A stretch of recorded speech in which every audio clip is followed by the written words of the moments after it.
অসমৰ দুৰ্নীতি বিৰোধী যুৱ শক্তি অসমৰ নহয় বোৱাৰী লাভৰ দায়িত্বত ৰঞ্জিত শইকীয়া। বোৱাৰী পলুৱাই গিনিজ বুক ৱৰ্ল্ড ৰেকৰ্ড কৰাত মন বান্ধিছে নেকি দুৰ্নীতি বিৰোধী যুৱ শক্তি অসমৰ নেতা ৰঞ্জিত ওৰফে বাবুলে। এবাৰ নহয় চাৰিবাৰকৈ গাভৰু জীয়ৰীৰ পিতৃ ৰঞ্জিত শইকীয়াই পলুৱাই নিলে বোৱাৰী।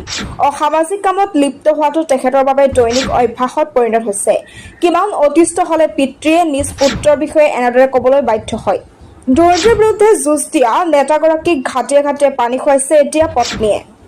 প্ৰথমগৰাকী হেনো স্বামী ৰঞ্জিতৰ শাৰীৰিক অত্যাচাৰ সহিব নোৱাৰি পিতৃগৃহলৈ গুচি গ'ল। পিতৃগৃহলৈ গ'লেও কিন্তু আইনৰ দ্বাৰস্থ হৈ লটিঘটি কৰালে। দ্বিতীয়গৰাকী ৰোগাক্ৰান্ত হৈ 2 বছৰমানৰ আগেয়ে ঢুকাল।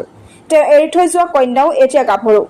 তৃতীয়গৰাকী পত্নীও কেইদিনমান থাকি গুচি যায় পিতৃগৃহলৈ। চতুৰ্থবাৰৰ বাবে বাৰীচুকত বোৱাৰীগৰাকীক লৈ পৰিয়ালত লাগিছে হাহাকাৰ। পিতৃ ভাতৃক ভয় ভাবুকি দি অহা ৰঞ্জিতৰ কুকৰ্মত লাজ আৰু দুখত ভাগি পৰিছে। এইজন মহান নেতাই ধাৰাবাহিকভাৱে আনৰ পত্নীক ঘৰলৈ অনা কাৰ্যত দুখত ভাগি পৰিছে বৃদ্ধ পিতৃ, ভাতৃ আৰু পৰিয়াল।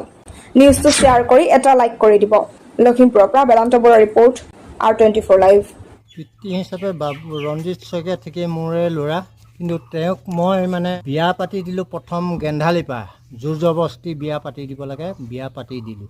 বিয়া পাতি দিয়াত সেই মানুহগৰাকী থাকোঁতেই বেলেগ এজনী মানুহৰ লগত লাগি সেই মানুহজনী মাৰপিট কৰি খেদাই দিলে। বেলেগ এজনী লৈ আহিলে, অহাৰ পিছত সেই মানুহজনী গুচি গ'ল ঘৰলৈ, গৈ পেলাই তাত কেছ দিলে। কেছত কোৰ্ট জামিন চৌজামিন কৰি মেলি সেই মানুহজনী এৰুৱাই আনি এৰাৰ পিছত এই মানুহজনী ছোৱালী এজনী হ'ল। ছোৱালী এজনী থকাৰ পিছত অলপ দিনৰ পিছত মাক ঢুকালে। মাক ঢুকোৱাৰ পিছত আমি ছোৱালীক ডাঙৰ দীঘল কৰিলোঁ, বিয়া পাতি দিলোঁ, তোলনি বিয়া। মাকৰ সকাম চকাম পাতি দিলোঁ, দহা কাজ পতাৰ পিছত তাক বিয়া পাতিবলৈ কৈ আছোঁ, বিয়া নেপাতে। সি অ'ত থাকে, ত'ত থাকে, ভাত পানী খাই ইয়াতে। ৰাতিপুৱা হ'লে এসাঁজ উলিয়াই থ'ব লাগিব, গধূলি হ'লে ফোন কৰি মাতিব লাগিব ভাত খাবলৈ। আহিব, কেতিয়াবা মানুহ নাহিলে আমি ঘৰত থৈ আহিবলৈ কয়, ঘৰত থৈ আহোঁগৈ। ভাতৰ সাজ মেলি কৰি খুৱাই আছোঁ। সি এই বহাগৰ বিহু পিছৰ পৰা সি সাধাৰণ এটা কথাত লৈ পেলাই আমাৰ লগত পূৰা দোলপাল কাজিয়া লাগি মোক পেট্ৰল ঢালি জ্বলাই দিছে, পেট্ৰল ছটিয়াই মোক জুই জ্বলাই দেখুৱাইছে। আৰু 4 জোপা কল কাটিছে, মোক মাৰিবলৈ নাপায়, পেটত হেনো ডেগাৰ ভৰাই ঘুলুকি পেলাব।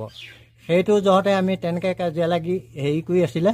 তাৰপিছত এই ওচৰৰ মানুহ এজনী আনি আমাৰ লগত আমাৰ দুইটাৰে ভায়েকৰে মূৰ দুটা কাটি থানালৈ যাব। সি থানালৈ যাব, ঘৈণীয়েকক আনি ঘৰৰ ভিতৰত সোমোৱাই একেবাৰে ৰাখিছে, কোনো মানুহে নেদেখে। জীয়েক আমাৰ ঘৰৰ পৰা যায়, সি দৰ্জাৰ মুখত চকী লৈ বহি থাকে।